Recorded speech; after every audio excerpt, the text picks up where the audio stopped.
So today we're going to be discussing what the difference is between a bridging loan and an investor. I've had quite a few questions on this on email and some comments on YouTube. So that's what we're going to be going through today. Just before we start, don't forget to hit that subscribe button and the notification bell. What I've found is that if I ask you at the end, people forget to do it because the next video shows up and all sorts of things happen. So hit that now while you remember, hit the bell and you won't miss anything.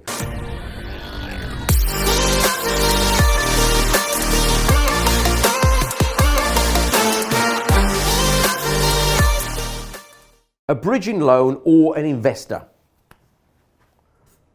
Okay, so are they the same? No, they're not. Okay, so a bridging loan or a bridging company is a commercial company for profit that will lend you money. Typically, the money is going to be between 0.8 and 1.2% per month. Okay, so you go to a bridging loan company and you ask them to lend you £100,000 and they will then say, okay, we'll lend you that money, but we're going to charge you 0.8% per month or anything up to 1.2%. That's the highest I've seen, okay, recently. Years ago, it could be 2 or 3% when interest rates were like 15% in the 90s. But at the moment, 0.8 to 1.2%, okay? That's a bridging loan company. An investor is literally somebody that you find, friends, family, or somebody that you've met, in the property world that has money and doesn't necessarily have the time to do the deals, okay? And what they're going to do is they'll lend you the money in order for you to go and make more money for you and them, okay? And that's an investor, okay? So you've got a property for £100,000, you've got £20,000 deposit, you find an investor that will give you the £80,000. Okay, so you'll give them return on their money on the £80,000 that they've lent you, okay?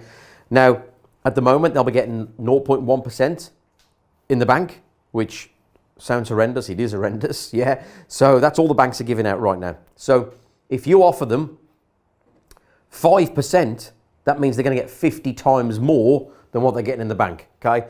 5%, not per month, per annum, okay? So we might be looking at 5% per annum, okay? Now, some investors will want more, some may want less, but that's typically, roughly where I try to be if ever I use any investors, okay, 5%. The other thing I would say with investors is that they will always want to have a charge on the property. So to give them some security, you will say to them that they can have a charge or a restriction on that property with the land registry. So a charge basically means that effectively it's their property, yeah? They have a legal charge over that property. You can't sell it, it's theirs, and if you do sell it, their £80,000 has to be discharged first before any proceeds get given to you. But that's great security for them.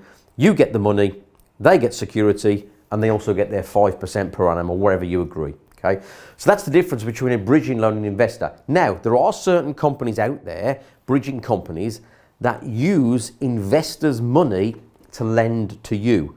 So maybe that's where some of you have heard this, okay? So there are companies out there that will take investors' money and then they will re-lend it out. A little bit like crowdfunding, but I'm not talking about crowdfunding, okay? I'm talking about lenders that use investors' money. They then pool it together and then they re-lend it out to you at 0.8 to 1.2% per month, okay? The other thing you've got to bear in mind is that when you're using bridging, there will be entry and exit fees, which are typically 1%, maybe even higher, of the balance. An investor won't want that, so it'll be cheaper with an investor. The other thing is that a bridging company, 99% of the time, will always want you to pay the duration of the loan's interest up front. So if you borrow £80,000 for 1 year, they will want you to pay the interest payments of that £80,000 at the beginning. So actually your net will be, so if you loan £80,000, so if you loan 80k, and let's just say that the interest is 1% per month, which is £800, 800 multiplied by 12 is 9.6k. So they'll take the 9.6k, they'll take that 9,600 off the loan. So they will only give you £80,400, okay? So you need to bear that in mind. With an investor, you won't get that. The investor will just give you the whole amount of money up front, okay? So that's the difference between a bridging loan and an investor. They're not the same. They've both got their pros and cons, and you know, my preference always is to be, would always be to use an investor if you've got them. And what I would recommend you do is start building up a list, a portfolio, if you like, of investors that you can call upon.